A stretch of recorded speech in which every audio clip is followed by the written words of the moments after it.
The Pascagoula Abduction, taken from the Earth in the fall of 1973, on an otherwise ordinary October night, Charles Hickson and Calvin Parker, two co-workers, headed out for a peaceful evening of fishing along the Pascagoula River in Mississippi. Charles, 42 years old, was the experienced fisherman, while Calvin, only 19, was new to the hobby. They were there to unwind, to enjoy the calm rhythm of the water under a quiet night sky. But peace was the last thing they would find. As the pair stood on the riverbank, something happened that would forever alter their lives. Out of the darkness, a strange whirring sound broke the silence. A sudden blinding light bathed the area in an otherworldly glow. Calvin froze, overwhelmed by the sight before him. A metallic, oval-shaped craft hovering just above the ground. Charles later described the air itself changing, as though electricity was alive in it. He recalled a surreal buzzing noise, loud and mechanical, as the object drew closer. Before either man could react, figures began to emerge from the craft. Calvin said he wanted to run, but his body refused to move. Charles felt the same, as if an invisible force had gripped them both.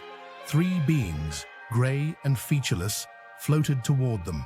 Their bodies were not like ours, with strange appendages instead of hands and movements that seemed mechanical yet fluid. Calvin's mind went blank as sheer panic overtook him. The beings reached out and, without a word, transported both men into the craft. Charles later shared harrowing details of what happened inside. He described being in a cold, metallic room illuminated by harsh, unnatural light.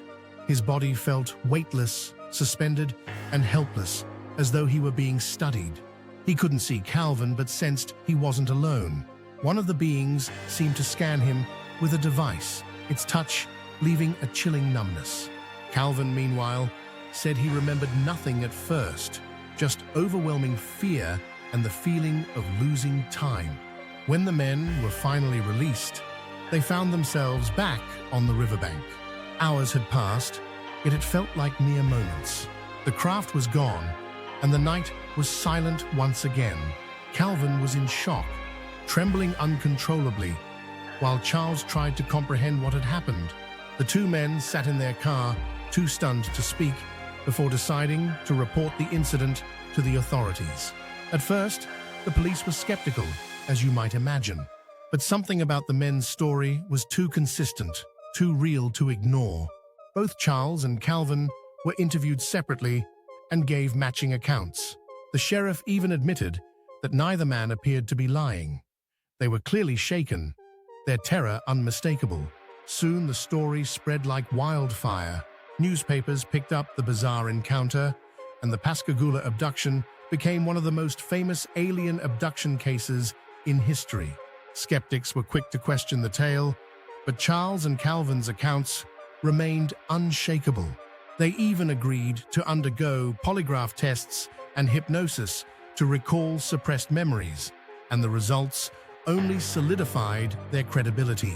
Something did happen that night, something beyond explanation. Calvin Parker, who initially wanted nothing to do with the spotlight, spent years avoiding the public eye. He spoke of nightmares, overwhelming fear, and the psychological toll the experience had taken on him. Charles Hickson, on the other hand, was determined to share the truth. He believed their story was evidence of a greater presence, one humanity might not be ready to face. Decades later, the Pascagoula Abduction remains a cornerstone of alien encounter lore. Researchers, skeptics, and believers alike still discuss the case, analyzing every detail. What were those beings? Why were Charles and Calvin chosen? And what did the visitors want from them? The answers may forever remain a mystery.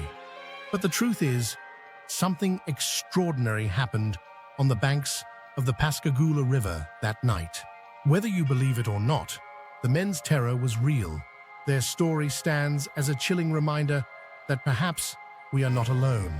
At the Storyline Collective, we don't just tell stories, we uncover the unknown, the missing, the unsolved, the unexplained, they're waiting for you. So, follow us, dive deep into the mysteries, and dare to question what lies beyond the veil of our reality.